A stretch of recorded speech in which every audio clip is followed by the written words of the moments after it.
Таксистердің арманы 7 орындық көлік. Сізде қымбат, неге біз бірде арзанырақ істейміз. Жігіттермен ешкімге таласпайық. Бәрілеріңіз жетеді. Біз 110 мың теңгеден бастадық. Қазір енді 3-4 миллионға дейін жасаймыз көліктер. Жоқ, осы жерде енді ең үлкен өзіңіз істеп берген чекті айтып жүріңіз, қанша бағаға істедіңіз? Телефон көрсетейін, 9,5 миллионға шықты. Көп источниктер ақшаны алып алды да, 50% жинап алды да. 10 көліктен 20 көліктен. Болды, одан исчез пропал болды. Айтады 30-да орда болған, 40-та қамаламайды дейді. Бірақ бір жерде бір видео шығатын болса, ақша қайтып тастайсың дейді. Маған жасап бересің дейді. Бізде ең алды Өзбек ағайында 1,5 миллион теңге табады. 1,5 миллион теңге деген білесіз ба қанша ақша мысалы? Бір айда. Бір айда, бір азамат. Көбінесе салоннан көптер келеді, мына порталға қосады, сол сарап аласыз. Мына бітпей берші дейді. Бар зарплата алатын кезде мен 17-сін өлшеп жүремін, 17-сі қарап тұрады. Міне, тапқан ақшаң мұны. Міне ақшаң сен. Онан болса төлемей қойма. Ассалаумағалейкум, біздің сөйле бағдарламасының құрметті қонақтары. Бүгін бізде бағдарламамыздың тұсаукесері. Қазіргі таңда енді жастарымыздың көбісі осы машина саласында еңбек етіп жүрген көптеген жастарымыз бар. Соларға енді кішкене бізден де қолғанат болсын деп, сондай бір салада өзінің белгілі бір жетістікке жеткен, өзінің айтары бар, өзінің сөйлері бар кейіпкерімізді сіздерге таныстырмақшымыз. Алдарыңызда Медет Уйпалаков деген кісі. Ассалаумағалейкум аға, қалыңыз қалай? Амандасып қояды сізге. Енді TikTok'та бұл кісі Медет СТО деп танымал. Енді біреу білсе, біреу білмес. Бірақ білмейтін адамдарға бұл кісі осы машина саласында жаңағы көлік жөндеу, көлікті әсерлеу, әдемілеу деген сияқты істерді атқаратын кісі. Енді бұл кісінің де сөйлері көп. Сондықтан да қазір біздің подкастымызда осы кісі туралы толық мәлімет алып, ақпарат беретін боламыз достар. Мысалы, қазір көлікке қызығатын адамдар көп. Жаңағы соны жасап, әдемілеп, сондай бір іске өздерін бір қалай айтсақ болады, қызығушылығын ашып жүрген жігіттер көп. Сондықтан да енді сол жігіттерге сіз кішкене үлгі боласыз деп, соны сізге шақыртып, сіздің өмір баяныңызды білейік. Қалай осы дәрежеге жеттіңіз, қалай осы көліктер жөндеуге келдіңіз, соны білсек деген ойдамыз. Мен ең бірінші СТОдан вулканистадан бастадым, баллон жасаудан бастадым. Баллон жасаудыңыз. Содан жастар бастадық. Рысқұлбеков Мұстафин деген Алматыда не бар? Сол жердегі 9-шы класста сол жерге әке-шешемізге көмектесеміз деп содан бастадық. Содан бастап қызығушылығымыз. Одан кейін сол жерден көлік әкемнің Жигулиі болды. Соны таксиға жеттік. Таксистердің арманы 7 орындық көлік. Таксистердің арманы 7 орындық көлік. Көбірек адам алсам деген ғой. Бұрын Жигули болса, Ауди болса деп армандайтынбыз. Алыс жол жүрсек депші. Жан-жаққа барып жүрдік. Сөйтіп өміріміз 15 жыл өтіп кеткен байқамадық, таксиға жетіп жүрдік. Бұрын біз ойлайтынбыз, таксиден көп пайда табамыз депші. Бірақ беліңді шаршатады, көлігіңді шаршатады. Енді ол бұзылады, көлік болған, енді адам болғаннан кейін неше түрлі адаммен барасың, жан-жаққа барасың. Мына екіс болу кезде неге жүрдік? Астанаға пойызға билет жоқ болды, сол кезде. Сондай нәрсе көп болды. Қалай келдіңіз осы салаға? Мына СТО салаға келгенім, біз одан кейін барып бір көлігім моторы сынып қалды да, жарамады. Соны как раз мотор сынған кезде завод бір жерден соғып алдым. Сол СТОға бардық. Сол қалып қалдым, сол жұмыс істеп сол жерден уже. Машинаңыз жөндетуге келдіңіз? Сол жерден уже қызықтым, өзім баяғыда қызығатынмын көлікке қатты.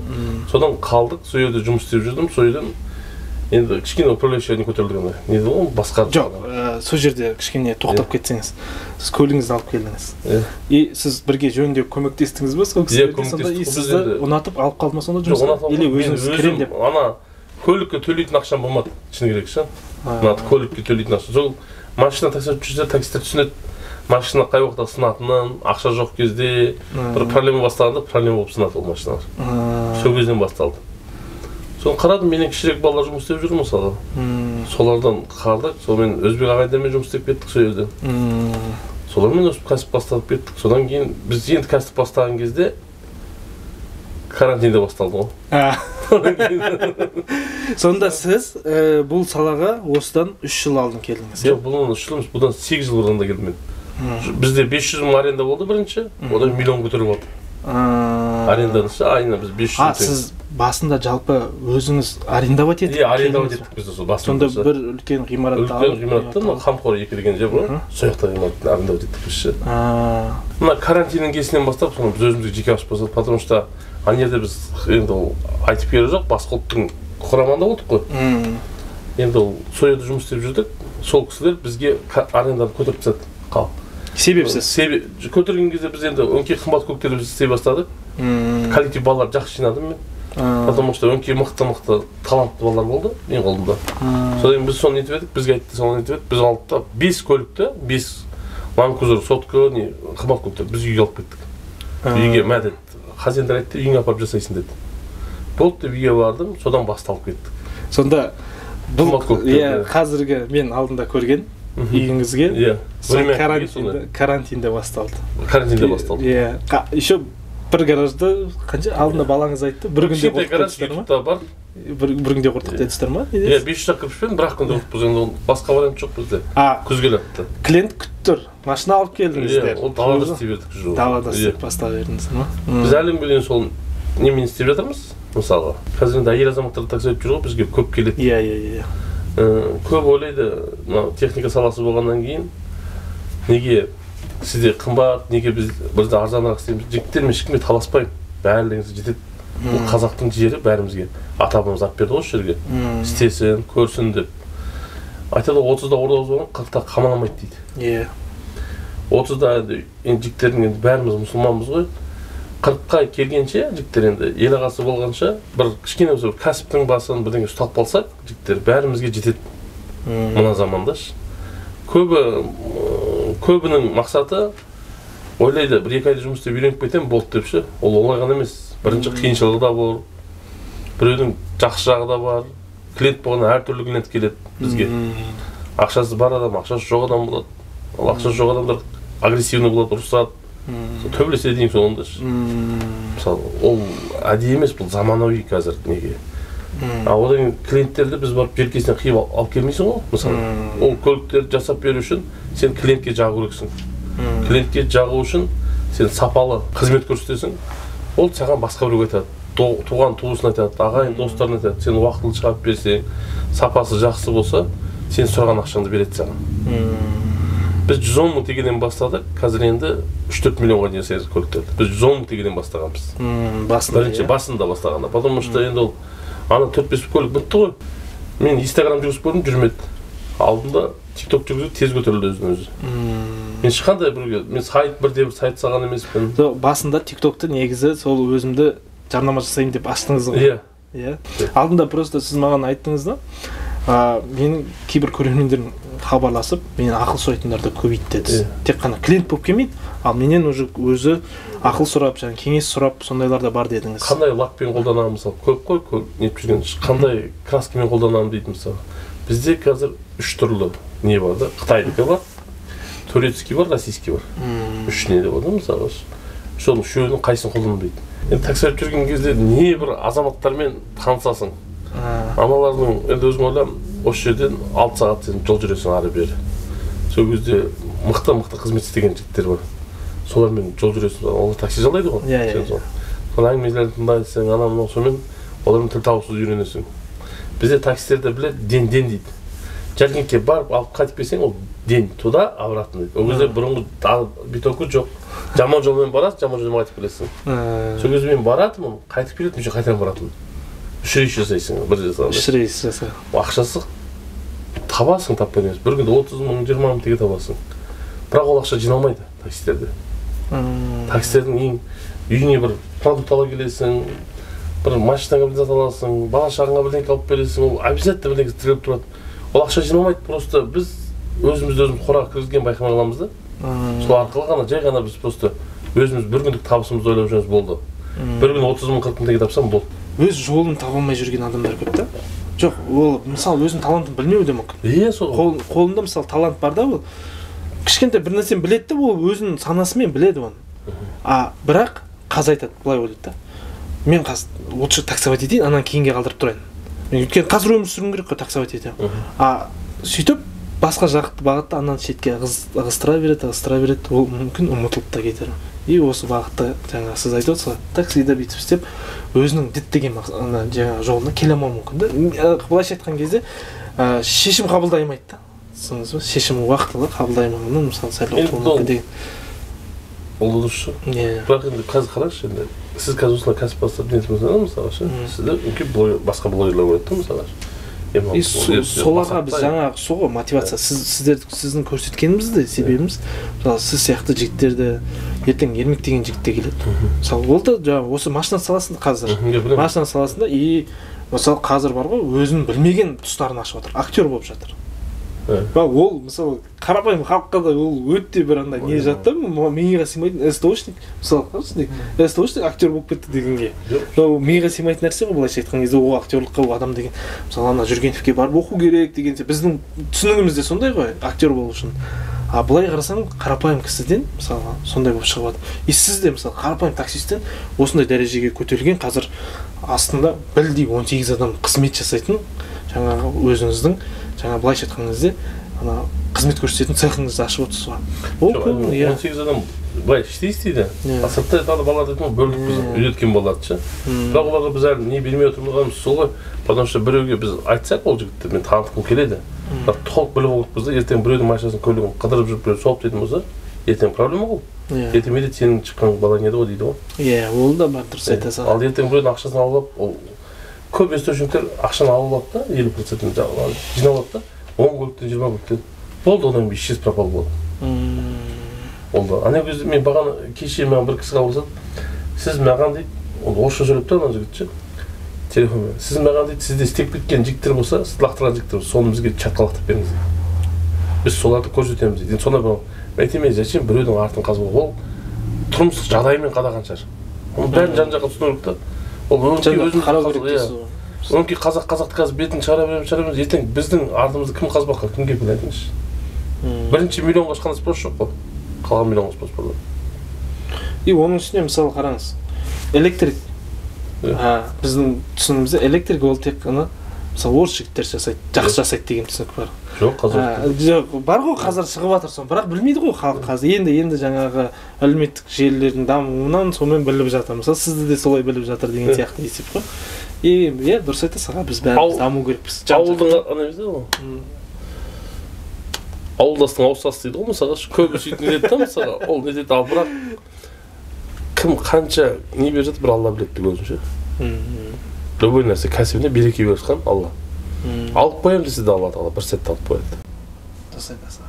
Сол үшін әлемде бір-бірін аурат қазбаламай, жақсы жағын. Мен оны қолдау керек. Иә, қолдап мысалы, біріміз кәсіпкерлер наоборот, мысалы, Кастапропа білмеген жерін сұрап, білген жерін айтып, мына жер дұрыс емес болып жатыр сіздікі. Мына жер десе, біріміз қазір тез көп болсақ, 10 миллион қазақпыз. 19 миллион Қазақстан тұрсақ, 10 миллион қазақпыз. Біріміз қол көтеретін болсақ, тез көтерілеміз. Мына Өзбек ағайында қазір шекарадан дамып жатыр көрдің бе? Қанша бір-бірінің қолын көтеріп жатыр білесің ба? Көмектесіп жатыр. Біздің қазекеміз не істеп жатырмыз? Сол жағын ойланып тұру керек та мысалға. Әлемде кішкентай бір нәрсе түртіп жүрсе көбейіп кетеміз деген ой ғой. Сонда сол бір гараждан бастап, қазір үлкейттіңіз де содан бастап. Жалпы сол кезде түсіндіңіз ғой, что негізі жеке өзіңіздің үй жағыңызда өзің ашып, өзің қожа, өзің қожа, қайда тоқтаймын демейсің, мысалы қаяққа барам демейсің, ешкім қумайды, арендасын көтерді десеңші. Мен түсінген бойынша 3 адам сізбен бірге келді. Иә, 3 адам бірге. Қазір қанша адам сіздің қолыңызда жұмыс істейді? Қазір менің қолымда ровно 18 бала жұмыс істейді қазір. 18 бала. 18 бала үйде істейді жігіттер. Бізде үйреніп кеткен жігіттер бар. Бізде өз кәсібіміз өз үйлерінде істейді олар. Біз оларды бөліп. Сізден шыққан шәкірттер де бар, иә? Шәкірттерім бар. Оларды да біз мысалы жақсы шәкіртке мен всегда комментарий беремін. 3-4 комментарий берген, мына жігіт істей алады деп, потому что ол біреудің аманатын бізге берген. Мен сізге барған кезде бір байқағаным, шетелден азаматтар жасайды, жұмыс жасайды. Былайда бізде енді айтсақ, менде сол Қасымбек айтқан, сол 8 жыл болды, сол бала Қасымбек айтқан Сұхрап деген кісі бар, үлкен кісі. Сонымен бірге жұмыс істейді. Қазір үйі бар, жайы бар. Жаңағы басынан сізбен бастап бірге келе жатқан. енді 3-4 жігіт бар, бастан бір келе жатқан жігіттер бар. Солардан біздің қазақ балаларды үйретіп жатырмыз. Мына жақсы. Бізде істей алмайды емес, істей алады қазақ жігіттер көп, ондай өзінің мықты қолдарымен. Бірақ бәрін меңгере алмайды. Мысалы, жақсы кастапроп болатын болса, жақсы маляр емес. Жақсы маляр болса, жақсы кастапроп емес. Жақсы маляр, жақсы кастапроп болса, покрасчик емес. Жақсы покрасчик болса, полировщик емес. Жақсы полировка жасайтын болса, олар шөн істей алмайды. Ол әркімнің бір жерінен осал болады дейсіз. Иә, бір жерінен осал болады. Бұл кісілер сонда бәр жағынан мықты болып тұр ғой? Ол бәр жағынан мықты олар. Мысалы, олар бірақ та мен үйреткен кезде сварканы жеке біз. Мысалы, сваркіге кастапроп жағынан алдында тең келмейтін бір бала бар бізде. Аты жөні Асан деген жігіт, енді ол Түркістанның баласы. Ол қолынан балтамады. Түзеген кезде, енді танкі түзетті біз жинап аламыз. Енді түзеген кезде бүкіл келмей қалған заттарды, мысалы қымбат көліктердікі көбінесе қазір шетелден келмейді заттар. Мысалға бізде бір көлік тұр қазір, жаңа қондай Кретта дегенші, заты 4,5 миллион сондай болып тұр. Ол қазір 2 крыло, капот, ампер нелер ғана. Ол жігіт алды, тайдың заказын берем ма мысалға. Сол заттарды кетіре алады ғана жігіт, мысалы майысып қалған заттарды кетіре алады, крышаларды, көрдіңіз одан өзі, висталарды. Түгел заттарды кетіре алады, қолдан балтамады. Соның қасына 5-6 бала қосамыз, мына жігіт. Көмекшісі ретінде? Көмекші ретінде үйренген. Балалар сонда үйреніп алады. Сонда біз бірінші, мысалы үйреткен балаларға сұраймыз, сен қайсына келгенде, қай маманды жақсы көресің, әртүрлі... Сізге сонда өздері сұрап келеді ма? Мен үйренейінші деп келеді ма? Жігіттер өздері келеді, үйренейінші деп. Біз соларға бір нәрсені үйретіп, сол ақша табуды үйреттерімізді көрсетеміз. Просто біз олар сонда, мен түсінбей тұрғаным аға, сізге қандай, оларды енді топырлатып үйреткенде қандай пайда деп жатырмын да, мысалы? Или өзіңіздің шыны керек жанын ашығаннан ба? Жоқ, әлде просто сіз жұмыс күшін көбейтіп, жаңа солардан пайда табу ма? Соны айтып жіберсеңіз. Бәрі соның көбі сөйтіп ойлайды. Енді сен тегін тамақ беремін дейсің, тегін жатқызамыз. Ол емес, айтады ғой, ұстаздан шәкірт озат дейді. Менің шамам келмесе, мына 16 қаладан қазір Құдай берсе адамыз. 16 маман шығатын болса, мықты. Олар да балалар үйрететін болса, біздің қазақ балалар темекі шегіп, или такси өтетіп, или басқа бір затпен айналыспаса еді. Үйінде бір кәсібі. Қазір не көп? Машин техника көп. Сол үйінде кәсібін ашып жасап. Алдында айтқаныңызда ма видеода? Құдайға шүкір. ДТП көп не? Құдайға шүкір, ДТП, Алматыда ДТП көп. Болмас енді ол. Құдайға шүкір, ДТП көп. Жоқ, мысалға деймін, мысалға кешеден бастап жауын болды міне жігіттер. Кешеден бастап мен телефон бар маза жоқ. Міне кешеден бастап. Одан бұл жерде бұл сезон таңдамайды. Мысалға январдан бастап, наоборот біз жаңа жылда соғу тілемейміз жігіттер. Мысалы, ақырын жүрсін, бәрі аман есен жүрсін, бәрі аман есен үйіне барсын. Бірақ біреу соқпайынса біреу келіп соғуын алды шы. Енді бұл жол болған екен ондай. Түнімен маған звондады. Түнгі 12-1-ге дейін звондайды. Аға, келіңізші, визинг төлеп береміз. Аға, келіңізші, мынаны келісіп көрейік, жасала ма, жасалмай ма көрдік. Біз сол шақыратын мысалғы. Ал Алматыда 3000 эстодан көп эсто бар, кастоправный именно. Біз олар группаларда бар мысалғы, олардың өздерінің. Бірақ бір, мен қараймын сол жерде группада отырамыз. Мен әдет жолдыспен группасына кіреміз, отырамыз, қарап отырамыз. Сол кезде бәрі орысша сөйлейді. Біздікі жоқ, үнкей орыстардікі. Көп жерге болсаңыздар, көп эстоларда енді біреуін жамандамайсың. Ішет, шегет, мен ондайларда емес, мен ішпейтін, шекпейтін мықты мойындатқызым келеді. Бізде мықты кәсіпкер балалар бар деп, мысалы, үстеп қолдарынан ше. Ол көп ойлайды, 5 жыл, 6 жыл оқығаннан көрі, 3-4 ай үйреніп алса, ол напаға бала шағасын напаға тауып береді. Дұрыс емес пе? Қазір қаншама азаматтарымыз бар. Мысалы, ауылдың өзінде сондай кәсіп жасау болады. Ауылда да техника бар ғой. Біреудің бір затын істеп беру керек, бірдеңке істеп беру керек. Сондай істеп берсе болады.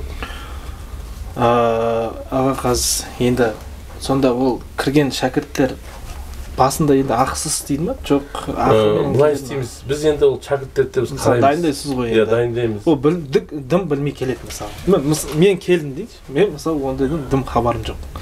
Сіз маған бірден ақша төлеп, істеген ісіме қарай ақша төлеп бастайсыз ба? Жоқ, или үйрен, стажировка деген сияқты болады. Біз айтамыз бірінші, 3 күн саған көр, осы жерде.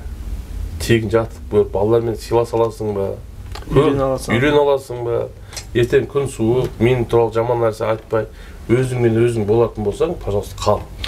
Аға алдында кішкене сөзге келіп қалатын да бар дедіңіз. Енді шетел азаматтар маған үйретіп жатыр. Намыстанатын жігіттерді арасында бар дедіңіз, олармен қалай келістіресіз олар? Былай ғой, 5-6 айдан үйреніп алғаннан кейін, уже олар күш жинай бастайды. Ана келесі келген аналарға уже күш көрсете бастайды. Біз уже біле бастаймыз оларды. Біз айтамыз, жаңадан келген бала үйренсін, осыны нәпақа тапсын депші. Қазір бізге көп нәрсе, енді қараңыздар, 2007-тен бастап былай қарай балалар әлсіздеу келеді да, мысалға. Бұлар мамалардың тәрбиесінен, көп азаматшылармен қазір ажырасқан ғой, мысалға. Бізге көбінесе кейбір попросить ететін, баламды алшы, еркек берші бізге тәрбиелеп бандай. Біз ол балаларды тәрбиелей алмаймыз, ол өмір тәрбиелейді оларды. Біз просто ниет болса көмектесе аламыз.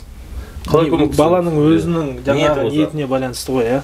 Енді істемейтін бала өліп барса келмейді. Анау Ақтаудан, Атыраудан, Маңғыстаудан келмейді, үйренбейтін бала. Сізде сонда бүткіл Қазақстаннан келіп үйренеді балалар. Олар звондап сөйлеседі менімен. Аға, біз келсек жататын жеріміз бола ма? Бізге ақша керек жоқ, біз үйреніп алып, өзіміз Ақтауда қымбат көліктер жасадық. Мен түсінбей тұрғаным, аға, қараңыз, сіз сонда шәкірт аласыз, оған жатар орын, тамақ бәрін тегін береміз. Қамтамасыз етесіз бе? Жоқ, олардан тиімді жағын ғой, мен сізге түсініші. Шәкірт қалтып беретін болсақ, Алла қалап дәм тұтатса, ол шәкірттің бәрі сіз ойлағандай бәрі үйрен кетіп қалмайды. Үйренген шәкірттер қалады. Оннан бірі қалады. Түсінесіз, олар көреді, мынандай бірге дамиық, бір компания болайық деген ниеттер балар қалды ғой, көрдіңіз ғой, жас балар жүрмеді. Олардың ниеттері, ал кегізер болады енді мысалға. Ниеттері түзу, арақ ішпейді, темекі шекпейді, нетпейтін балар қалады өзі. Ниеттері түзу балар жинайды. Менің арманым сол балаларды ішінде реттеп, жақсы балаларды әрқайсына бір-бір не ашып беру. Осындай автосервис ашушы. Автосервисті біз енді қазір үйден әбден біз масштабтап көреміз да, кімге қалай сөйлесу керек, кіммен қалай нету керек. Потом ресторан ашу оңай. Любой жерге барсаң, аренда алып ашу оңай. Бірақ оны жүргізе алмасаң, ертең тез авторитет түседі. Ол кім болса да көлігін, мәпелеп отырған көлігін саған беріп тұр. 5 минуттық болсын, 2 минуттық болсын, саған көлігін алып беріп тұр, ақшасын төлеп тұр. Ол уақытылы шықпаса, ол қапа болады, ертең жаман негатив жазады. Дұрыс емес жазсаң, ол бәрі жазады, бәрі негатив, ол да бар. Енді осы жерде тағы ойыма бір сұрақ келіп кетті да. Әртүрлі бағадағы, енді қымбатты да бар, арзаны да бар. Енді осының ішінде ең қиын қандай көліктер болды сізде практикаңызда? Ең қиын қазір жаңа шыққан Фордтар мен мына Теслалар ең қиыны. Олар видеоға шаққызбайды, алюминий көліктер бәрі. Алюминий көліктерге жіктері алюминий болады. Бізде енді ол нетпеймін, өздері түрі түсіргізбейді, бірақ өңкей осы жерде Алматыда мен деген естаулардың азаматтары келеді. Мысалға бізге айтады, міне мынау көлік, мына көлікті видеоға шығармайсың, сұрап тұрсың ба 1 миллион, мен саған 2 миллион беремін бе. Бірақ бір жерде бір видео шығатын болса, ақша қайтарып тастайсың дейді. Маған жасап бересің дейді. Сен сұрап ағың дейді. Шақырып алады, визин төлейді, нені төлейді. Мына біздің балалар істей алмайды, сенің балаларың істейді мына көлікті. Мына уақытылы шығару керек дейді, болды. Мысалға, Кореядан, неден машина көлік алып кетеді, контейнермен 4-5 көлік басып кетеді. Одан портқа басады дейбіз, білмейді ғой, бір сыр мүмкін. Мысалы, көп көліктер сөйтіп келеді. Қымбат көліктерді біз видеоға шығармаймыз. Олар сал бізге керек суммадан 2 есе ақша береді. Бірақ енді кейбіреулер болады, менде көбінесе көрдіңіз ғой, жаңа көліктер тұр. Бәрі аударылған. Ол кредитке алады, көлікті байқұстар. Ол ойламайды, аудармайды, аударады. Ол амалдың жоқ жасайды. Ол бәрі біз жасағаннан кейін, 3-4 жылдан кейін ол бәрі сынады. Сол жер. Біз завод емеспіз ғой, тұр завод жасаймаймыз. Ал завод түскен немен, шоппен, біздің шоп бәрі келмейді. Мың жерден айтамыз. Біз білдіріп жасай аламыз, білдіртпей жасай аламыз. Просто оның бәрі де кейін. Әр енді ол айтам ғой, мен енді басқа ұлттар келеді бізге. Түріктер перуші. Мен көбінесе оларға двойной тарифпен аламын. Потому что олар ол жасаған кезде олар сұрайды солай. Қылшық түспаса бәлез дейді. Қылшық түссе бәлез дейді. Енді олар солар істетеміз, мысалы, енді өзіміз жақтың ащыбұлақтың жіктері бар, нелері бар, мысалы өзіміз жақтың балар. Енді аға, енді сізге келетін клиенттердің санатын бөліп беріңізші. Клиенттер 3 санатқа тұрады. Мысалға қараңыздар, 10 миллионға дейін көліктер. Мысалға олар былай кредитке алады, қазір мына Россияның заңы бізге келе жатыр. Қолдарынан наличка ақша бермейді. Мысалы страховка компаниялар бермейді. Ол через не береді? Через страховка береді ақшаны ше. Freedom деген компания бар, не бар мысалға ше. Ол байқұста кредитке машина алған кезде 600 мың теңге соны қол қояды. Ана неге страховка 3 жыл гарантия. Каска, сондай. Каска ғой сол. Сондай. Енді өзіміздің қарапайым адамдар айтамын 10 миллионға дейін көлік мінеді. 10 миллионға. 10 миллионнан жоғары ол уже средний халықтың несі. Ал енді 40 миллионнан жоғары олар бай бағландар.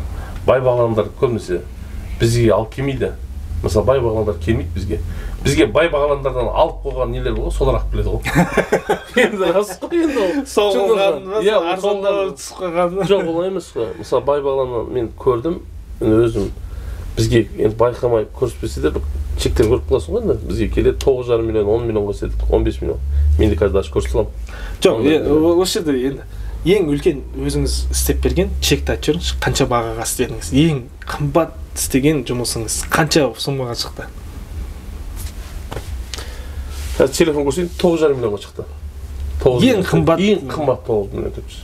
Сонда бір көлікті 9,5 миллион теңгеге істеп бердіңіз. Сол енді істеп бергенде былай ғой, ойынның ішіне запчасти де кіреді. Сөзсіз ба, оның ішінде машина под ключ дейді. Сонда біз айырбақтарын саламыз. Сізге келген клиент соғылған машинасын ғана алып келіп тастайды да, ақшасын төлеп кетеді, ал оған ертең қажетті қосалқы бөлшектерін бәрін өзіңіз сатып алып келіп, салып, машинаны кілтімен бересіз, айдап кетесіз, болды дейсіз. Ең көлігі сол болды. 9,5 миллион теңге. Ол да міне осы өтір айтпай қойын, бір-екі ай болды жігіттер. Біз оғанға дейін 2,5 миллион, 3 миллионға дейін көлік істедік. Мына көлік, мына К5 деген көлік, мына көлікті біз барып, автодилерден барып өзі келді. Олар 16 миллион санап берді. Мен соны санап бердім, болды сізбен істедім деді. Қанша уақыт алды сол? Қанша уақыт алады? Біз енді ол енді ала қаласа дәмсетсе, біз енді бастаймыз ол көлікті үшін. Мен бәленбай көлік деп айта алмаймын, потому что біз оған қазір заказ бердік. Біз Дубайға заказ береміз мысалға. Жоқ, енді осы жалпы сол келетін запчастьтің несімен былай санағанда қанша уақыт алады дегеніміз ғой? Қанша уақытта сіздер жасап беріп жатсыздар? Мен былай істегенмін. Әр заты келгеннен бастап 10 күн срок менде. Хоть қандай переводчик болсын, 10 күн срок береді. Мен заты келгеннен бастап. Бүкіл затын мен қолыма келіп береді. Содан бастап. Ал мына көлікті олар айтты, кредитте екен. Содан кейін еткізді. Сіздің ұлдарыңыз бар, мен білуімше, 2 ұлыңыз бар, иә? Олар осы сіздің жаңа істеп жатқан жұмысыңызға қызығып, үйренгісі келеді ме? Әлде олар мүлдем басқа жаққа кетейін деп жатыр? Өзіңіз ұлдарыңыз? Ұлым да кіші, менің үлкен ұлым да істеді. Үлкен ұлым да мен бірге істеді. Үлкен ұлым әскерге барғанша менің қолымда істеді. Солай, ол шал мен кемпірдің баласы, менің қолымда машина істеді. Ал екінші ұлым әнші, нетеді андай. Айтыскер өзі. Енді қараңыз, сіз көлік жөндейсіз. Жаңада өзіңіз айтып отырсыз, әртүрлі адам болады деп отырсыз да? Келген клиенттердің де әртүрлісі бар деп. Енді бәріміз пендеміз ғой, бәрі қателеседі. Кейбір моменттері мысалы жіберіп қояды дегендей. Жаңағы көліктің бір жерін бұзып қояды. Мысалы сіз білмей қалып сізге жасырып мысалы болады ма сондай сіздің жұмысшыларыңыз сізге жасырып білмей өзінің жаңағы болды. Сіз білмей соны клиентке өткізіп ертесіне сізге айқай шығарады. Болды. Ондай жағдайлар болып тұрады, болмайды емес. Бір көлікті бір оқушы баламыз артқа жүргіземін деп жаңа көлік. Ол мен жоқ кезде келіп кілтін беріп кеткен ана балаға. Артқа жүргіземін деп сырт тастаған ғой. Машинаның бір жағын ше. Жаңа машина. Раван деген көлік. Ол жігітті мен неткен кезде балалар уже мен сапарда болғам. Неде Астанаға жолдас балам тамаққа шақырдым, қонаққа, сояққа барып кеткен кезде сөйтіп солып тастапты ол машинаны. Оны білдірмей 2-3 күн ішінде бояп қойған ғой жақсылап білдірмей. Мен оны білмеймін. Мен келсем уже солай. Ал жігіт машина мініп кетіп қалады. Кейін келсем, ана жерде неғып боялған дейді. Мен деймін, қалай боялған сен машина кетсің, боялмаған. Менде үйде 2 камера бар. Біреу мына жақта, іште тұрады, баланы түсіріп тұрады. Оны телефонмен көреміз. Сол камераны бәсе бәленбай жерден телефонға нетіп бармышсық па? Соны еткен, жолдас бала бар, телефон жақсы білетін. Соны айттым да, сол камераны көріп берді. Мына жерде соққан екен машинаны деді. Сондай жағдайлар болады. Одан кейін... Ол... Енді нәтижесін айтсаңыз, нәтижесімен ол жігітпен былай келістім. Ол жігіт енді түсіндірдім, ол жігіт түсінді деп ойлаймын, мысалға. Бірақ біз оған көлігін қайтаран, сол соққан нәрсесін, мысалы, крылосын, есігін, фарын, бәрін новыйдан басқа. Паттал-шеме шығап берді. Оның келген көлік, өз мініп жүрген көлігі, сатам деген көлік екен, кредитін төлей алмаймын. Соны біз екі есігін салонлап берді, крылосын ап берді, новый. Басқалай қайтадан жасап бердім мен. Сонымен келістім, қолына 150 000 теңге беретін болып келістім. Бірақ ол машина сізге қай жағын жөндету үшін алып қойған сонда негізінде? Ол машина негізінде бірақ крылосын жөндету үшін алып қойған, ол балеровкісіне олды салғаны. Соның мысалы қараңыз, ол жауапсыздыққа жатады ма, неге жатады? Сіздің өзіңіз, енді сіз сол жердің бастық ретінде айтсақ. Енді былай ғой, мен бастық ретінде айтсам, әр азамат келсе, менің үйренуге келген азаматшы, 2 ай ешқандай түрін көрсетпейді ешқайсысы. 2 ай қалай түсінсем, қасқырдың терісін жамылып жүреді. Мысалға дейін, қойдың терісін жамылып, одан бір шығады. Бәрін тілі шыға бастайды, одан кейін 2-3 айдан кейін. Біз оны көреміз. Содан біреудің мысалға артық мысалға түртіп кетіп, мысалға не болса, біреудің дұрыс емес жасап қойса, соған старшылар бар. Әрқайсысы. Мысалы, мен бір көлікті біреуге тапсыратын болсам, айтамын, сен бастан аяқ осыны қадағалайсың. Мына костоправкасын өткізіп аласың, маляркасын өткізіп аласың, покраскаға, покрасканы полировщик өткізіп бересің. Ең соңында полировщик маған өткізіп береді машинаны. Біз конвейер сатты солайша. Потому что өздеріңіз ойлаңыздар, бір күн мысалға, ол бәрін істеу мүмкін ол жігіт. Бірақ бір адам хал кетсе 10 күнде бір көлік шығарады. Бір адам потолок шығарады, 10 күнде шығарады. Ал ол азамат тез қолынан мықты тез келіп, тез түзейтін болса, бір күнде 5 көлік түзе алады. Бізде ең алды Өзбек ағайда 1,5 миллион теңге табады. 1,5 миллион теңге деген білесіз ба қанша қысқа мысалы? Бір айда. Бір азамат. 1,5 миллион. Ол мастерлар мен. Ол мықты мастерлер. Ал ең төмен жаңағы бастағандар 300 000 теңге табады. Кем деген 300 000 теңге табады. Кем дегенде. А деп кіріп ісін жаңа қол кішкене икемделіп бастаған жігіттердің өзі 300 000-нан жоғары табылып жатыр сізде, иә? Айтам ғой, 2 айда мысалы көлемінде біз оны тексереміз әбден мысалы. Оны бір жігіт біз айтам 45 алып бердік, оны бір менде ученик, ол әкесіне апарып береді осы көлігін. Жасап өтіп артына жақеп жалғады бәрі. Ол жігіттен сұрасаңыз болды, бір жылдай болып қалды менде жүргенде. 2 ай бір тиынсыз біз оны әбден сығып көрдік. Қалыстырды, өзін нетті. Болды, ол одан кейін сразу 700 000, 600 000 теңге айына уже. Бұл жерде көру мақсаты, мен аналарды көрсетем, міне мына жігітті. Біз айтамыз, міне мына жігіт осындай. Ол көріп отырады ғой, ана балалар көріп отырады қалған балалар. 4 көлікті бітірді бір айда. Бір айда 4 көлік бітірсе, жетеді. Мысалға деймін да, полный бітіреді. Бірақ ол қиын. Әркім өз маман тез істегеннен кейін. Ал енді Өзбек ағай не үшін ол 1,5 миллион қалай табады деп көбі сұрақ қояды да. Жаңағы орыстың да басы осыдан кішкене шығатын шығар, иә? Жаңа үйреніп жатқан сол жердегі енді былайша айтқан кезде жаңағы сұрағымша, көре алмаушылық, неге ол бізден көп ақша табады деген айтсыз ғой сіз. Сонда кішкене ұрыс керіс болады дедіңіз ғой арасында. Неге ол маған бастық болады деп бір айтқаныңыз. Жоқ, енді ол былай да айтам ғой, енді түрін қарасаңыздар ана 1,5 миллион табатын адам ұқсамайды. Бірақ чегін мен көрсете аламын. Мысалы, неден нетсем, саған чекті көрсете аламын. Қалған санап берген балаларды, потому что мен бұл жерде нөмірден таяқ жедім, балалар алған балалар, алман дегендер болды.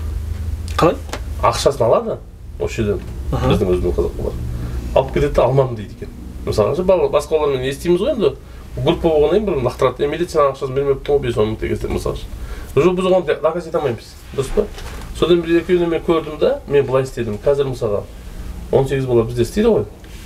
Бір зарплата алатын кезде мен 7-сін қойып жіберемін, 17 қарап тұрады. Міне, тапқан ақшаң мұны. Міне ақшаң сен саласың ба, жоқ қоясың ба. Милицияға барып жүр сап береді болмаса. Мен барып сап беремін. Ол ақшаны көреді. Мысалы қазір Өзбек ағайындар сезонды біледі. Сезон қазір басталады бізде. Көктемге дейін болады. Сезон енді ол кезде бір түнде жасайтын көктер болады. Аға, сіздің ойыңызша олардың қандай мотивациясы бар сізбен жұмыс істеген? Неге олар өздері бөлек істесе де мысалы адамдар келеді ғой, бірақ неге сізбен жұмыс істеп жатыр? Қандай мотивациямен сізбен жұмыс істеп жатыр? Сіз бір басқалардан ерекше бір жағдай жасап беріп жатсыз ба? Неге мысалы айтып жатсыз?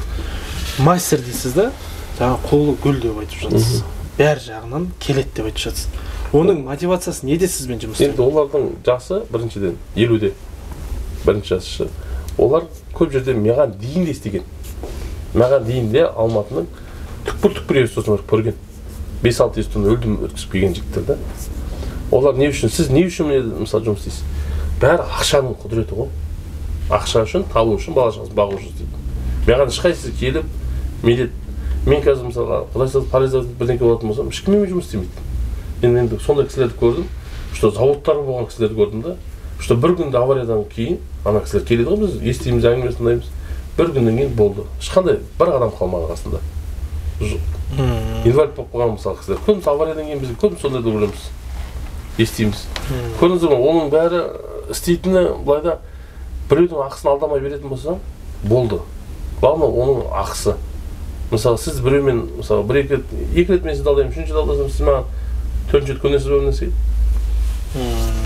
Одан мен сізге бір рет 5.000 теңге беремін, келесі жылы 10.000 теңге беремін, одан 3.000 теңге бермей қойсам, келесі жылы сіз маған.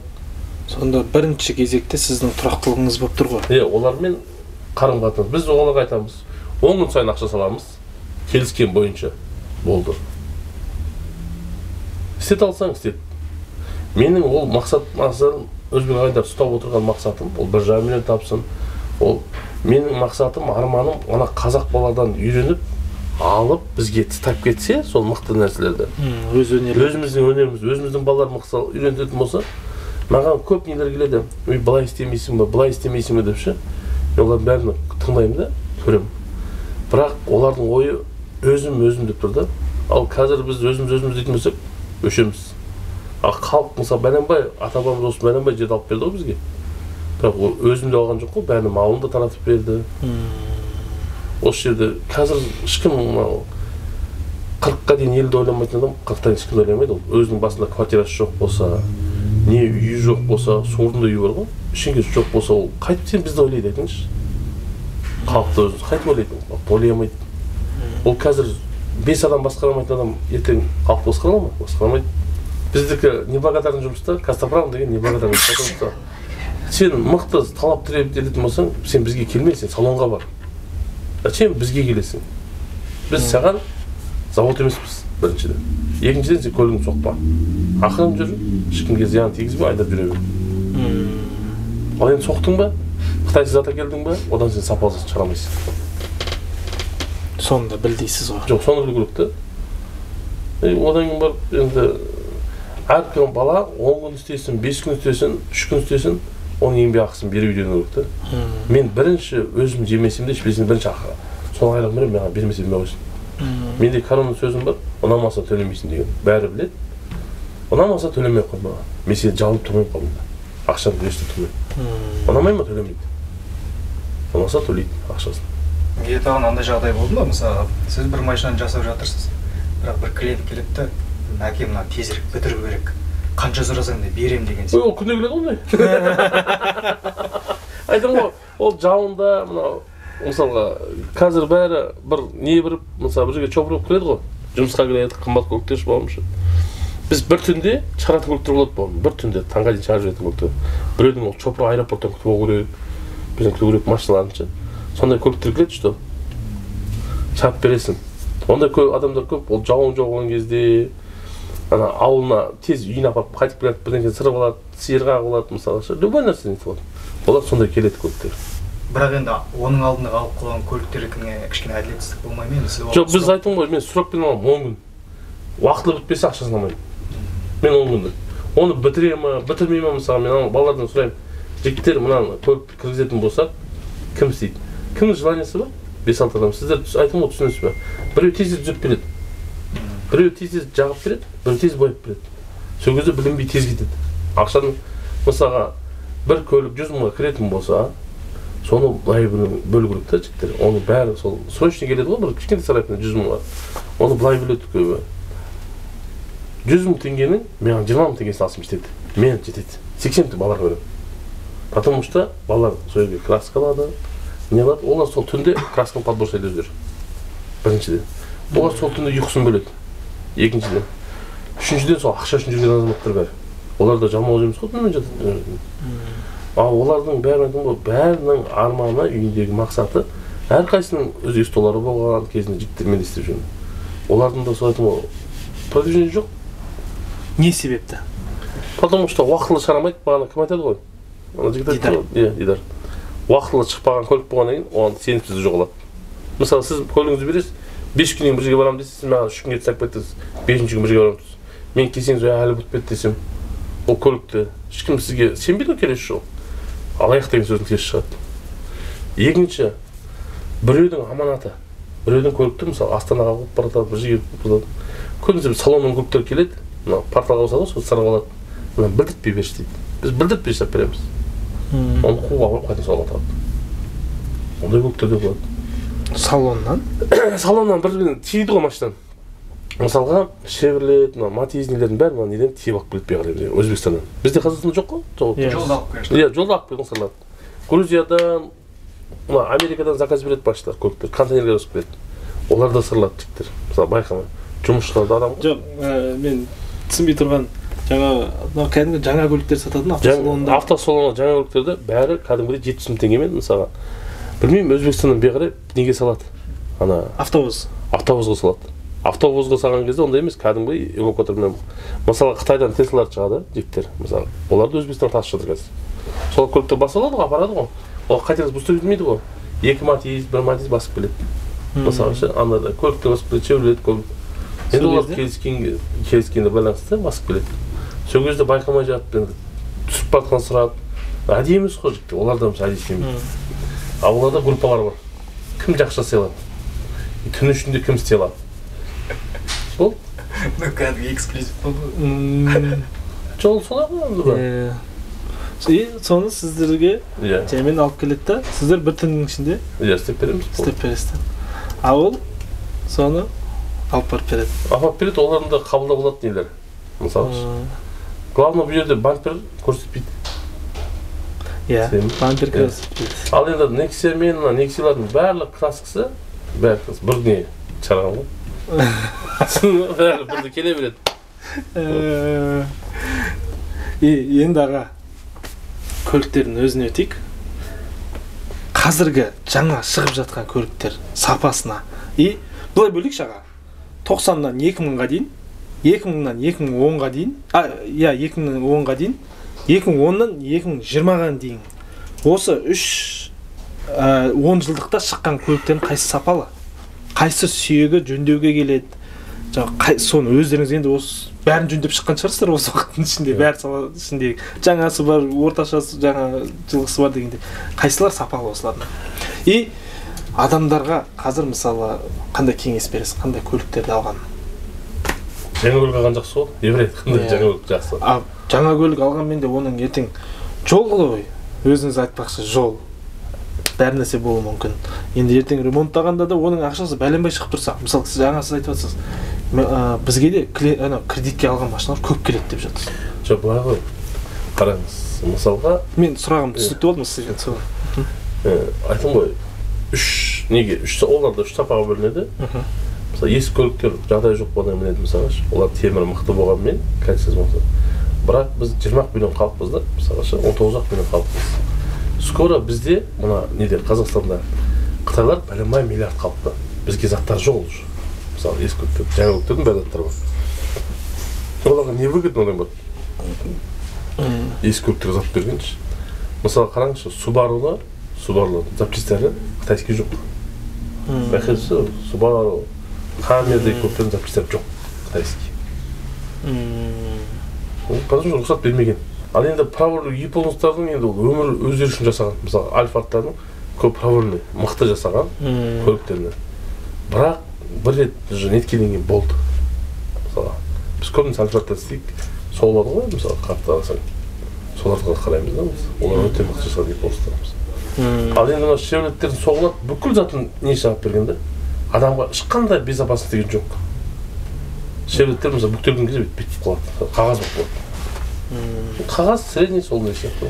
Мен соңғы кездер байқағаным, енді өзімде көлікпен айналысатын болғаннан кейін, жаңа көліктердің көбінде, мысалы, мейлі бір 2010-ның төңірегінде көліктерді алайық, телевизор дейді ғой, алдыңғы бетті. Сол жақтар темірден болады. Қазіргі жаңа көліктердің пластмасс болып келіп жатқаны қалай ол деймін да? Ол просто сіздер оны қалай жөндейсіздер оны? Пластмасс полный мысалға К8, мысалы К8-ден көліктер, К5, мысалы, Хондайлардың бәрі қымбат болып тұр ғой. Қазір мысалы Toyotаға прапор болып отыр олар ше. Хондайлардың бәрі ше. Енді оларға не айтасың, бәрі пластмасс. Бір саласкысын біз Дубайдан күттік 180 мың теңге. К8 саласкысын. Кішкентай салас 180 мың теңге. Оны кажется екінші заказ берді үшінші де соға. Ол Дубайдан қанша күтеді? 15 күн күтеді мысалы. Оны бір-ақ күнде алдырды, самолетпен ше. Сол сияқты ғой жігіттер, оның бәрінің алюминий көліктер шығады қазір мысалы. Ол не үшін? Жеңіл отыру үшін машинаны. Бұл шығарған заводтар ақымақ емес, тез өткізсек, машина тез өтсе деген ойда ғой. Біз мысалы Қазақстанға да жасайтын шығармыз, басқа Америка бір ұстаз жасап көрдіңіздер ме?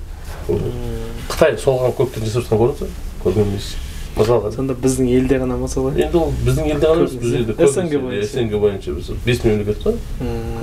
Мысалы Россияда қазір солған көліктер жасап көрмепті. Мысалы естіп жатқаным бойынша.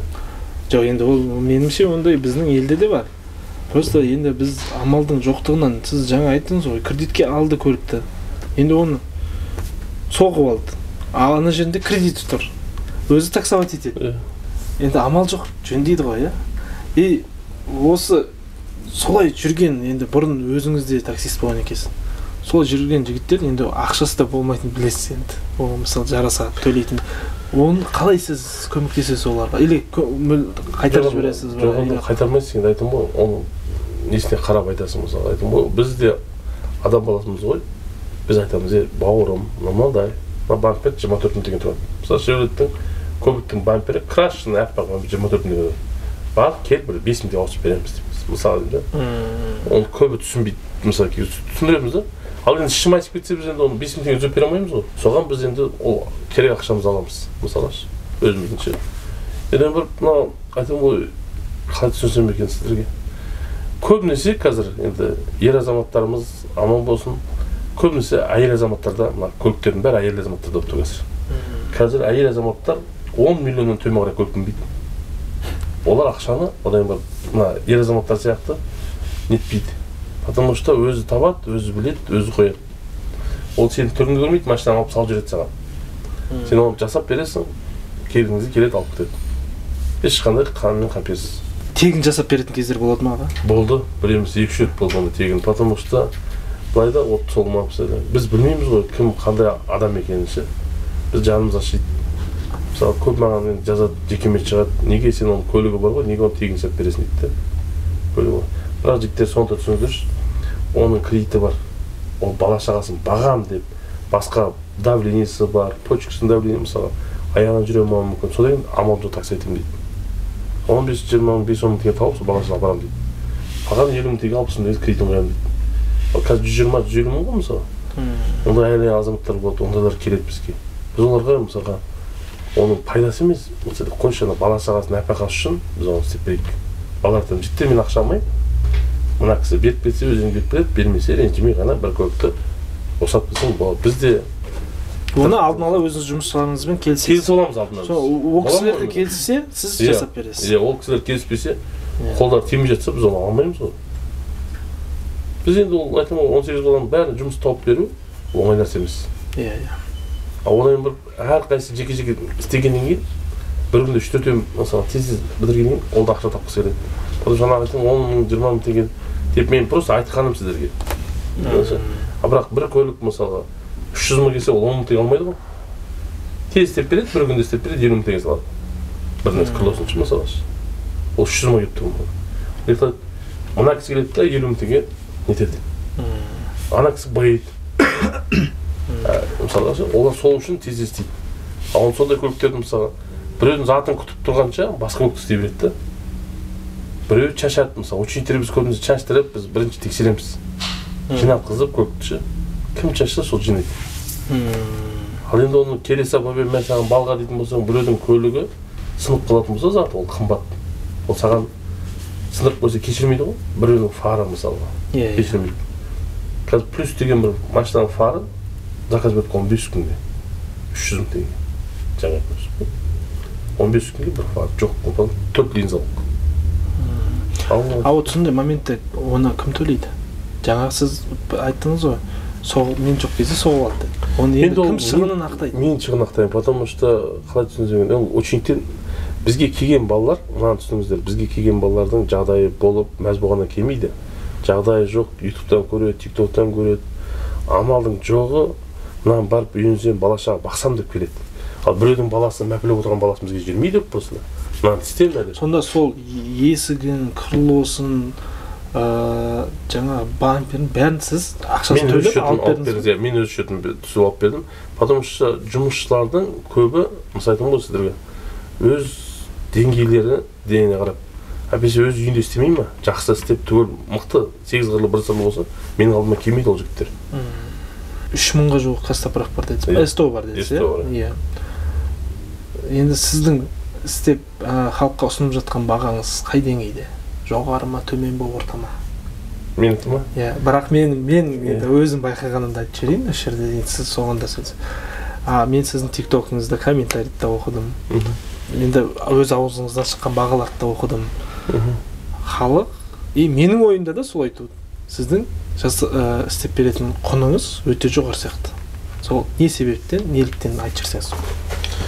Мен айтым ғой, 110 мың теңгеден машина бояп бастадым. 110 мың теңгеден бастадым да, жігіттерше. Одан кейін, мынаны түсіңіздер, ақшасын төлей алмайтын адам менің алдыма келмейді, біріншіден. Одан машина жақсы көретін адам сапалы сұрайды. Сапалы сұраған адам сапалы ақша болады. Сіздер менің көргенде айтым ғой, сіздер 1 миллионды, мысалы, көріп тұрсыз, 1,5 миллионды қазір, мысалы. Айтым ғой, 4,5-9 миллионды көріп тұрсыз ғой, біз, мысалы. Оны көретін болса, вообще жылайды ғой. Мысалы, оны көретін болса, вообще жылайды. Ақша, мысалы. Бірақ жігіттер түсініңіздерші, мен біреуді пистолет тақап, сізді алып келмеймін ғой менің алдыма. Сапасы ұнады ма, сіздің досыңыз жасап бердің көлігін, сіз ұнадыңыз ба, сіз маған жібересіз. Міне мынау жасайды сапалы. Төле дейді, болды. Оның уақыты жоқ, сізбен таудаласып тұратын мысалы. Менің де басқа жақсы естолар бар жігіттер. Жоқ, енді біреудің жағдайы бар, біреудің жағдайы жоқ, бірақ сапалы істеткісі келеді ғой. Кез келген адам сапалы істеткісі келеді, дұрыс па? Жоқ, енді сол кезде сіз мысалы сізге келіп тұрды, мен ақшам жетпейді деп айтты. Сіз енді бір басқаларды ұсынатын адамдарыңыз бар ма? Бар, ұсынып айтып береміз, айтамыз сонда. Сөйтесіз, иә? Айтамыз, мен мысалы бәлем жерге бар істер. Ол сол бағаға істеп беру мүмкін деп. Жоқ, ол сол бағаға істеп береді. Айтамын, сен ұстаған бағаға істеп береді ол.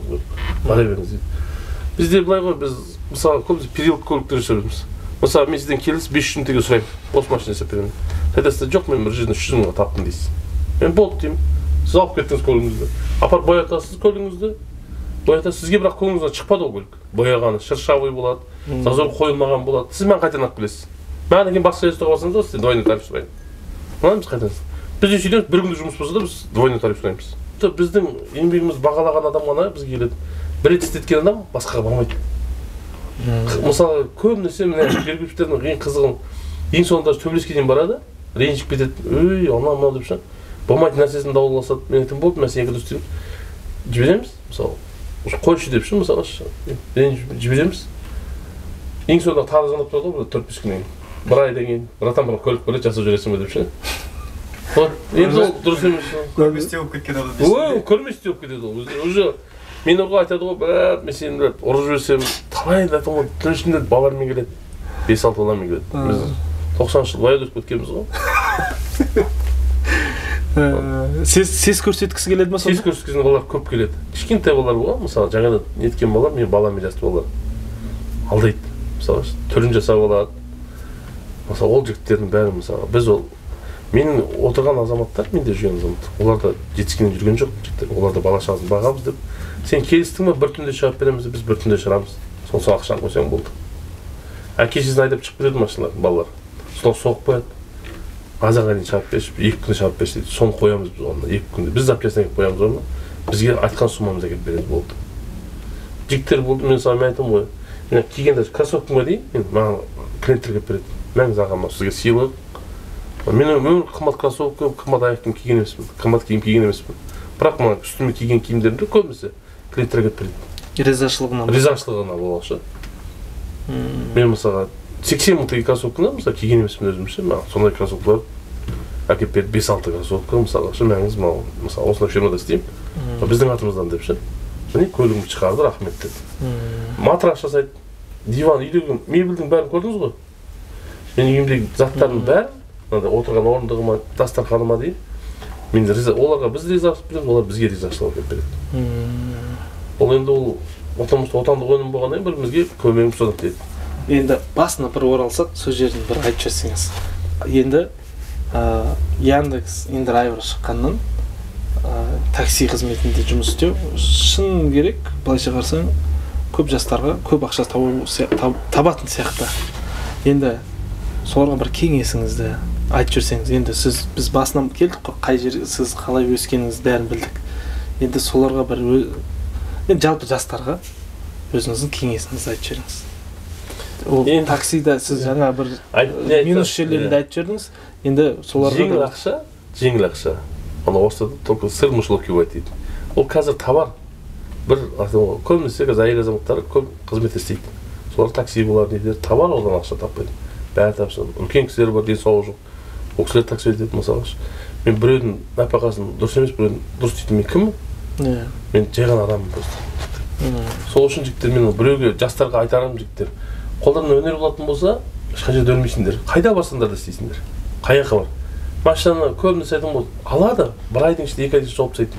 Оны әйелдер, шешелер келеді жырлап.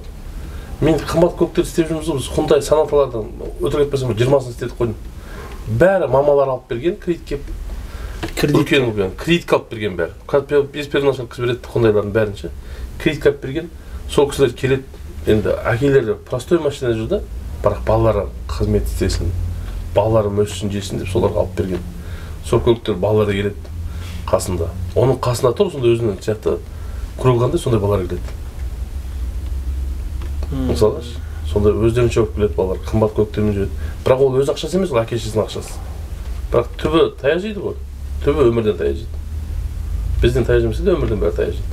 Әке-шешесі вечно тұрмайды ғой ешкім.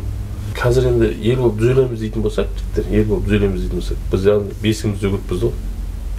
Бәрі, мысалға, ешкім, әркім салаға бір күнде бәрі осылай дамып кететін болса, мен қуанар едім жігіттер ше. Бірақ картошканы ексеңде оны 90 күтесің ғой, пока піскенше, жыртасың. Олардың бәрі, қазір олар ойлап жүр, бетіне қаймақты қыламын деп ше. Күніне 30-40 мың теңге таксистер балалар табамын деп ойлап жүр. Бірақ өмірде жеңіледі, потому что біріншіден үй көрмейді. Ертең сенің балаң қалай тәрбиелеп өскеніне бар. Өседі ғой, оны әйелің тәрбиелейді. Екіншіден, мысалға, сенің өзіңнің бір үйің жоқ болады. Енді қалай түсінем екен, біреуге ақыл айтатындай сені кім тыңдайды сені ақыл? Таксисті кім тыңдайды? Любой адам ақшасын береді, түсіп қалады кетеді. Өзіңізде такси қолдансаңыз түсесіз, ақшаңыз бересіз, кетесіз, ұмытасыз сол таксисті. Сол себепті қолыңда бірде бір өнерің болса, соны дамыту керек дейсіз ғой. Мен сол айтам ғой, мысалы мен қарадым, неденші, зерттегенде, Костоправтан біреу артынан тастап кеткен ешкім жоқ екен. Мысалы мен Бәленбайдан ученик болған, Бәленбай деген не жоқ. Мен соны просто, менің арманым, сондай бәленбайлар үйретіп, үлкен автосервис ашатын болса, олардың бәрі кейін менің атым тұратын болса, мен бір 100 жылға із қалдырып кетсем, келесі ұрпаққа. Значит, мен атым шығарғаным. Ал қазір қу басымды, қу тамамды ойлайтын болсам, бүгін біздің сөйлеу бағдарламамызға келіп, осылай өзіңіздің ойыңызды бөлісіп, жаңа көрермендерімізге жаңағы жақсы сөздеріңіз айтқаныңыз үшін өте үлкен алғыс білдіреміз. Енді достар, біз осымен бағдарламамызды аяқтаймыз. Медет ағамыздың айтқан, сөйлеген сөздерін бәрін көрдіңіздер. Өздеріңіз жақсылап тұрып, лайктарымызды басып, пікірлеріңізді айтып, бағалайсыздар деген ниеттеміз. Біз осымен өз подкастымызды аяқтаймыз. Ендігі аптада кездескенше достар. Аман болыңыздар. Жақсы Медет аға. Рахмет сізге үлкен. Нормально? Болды.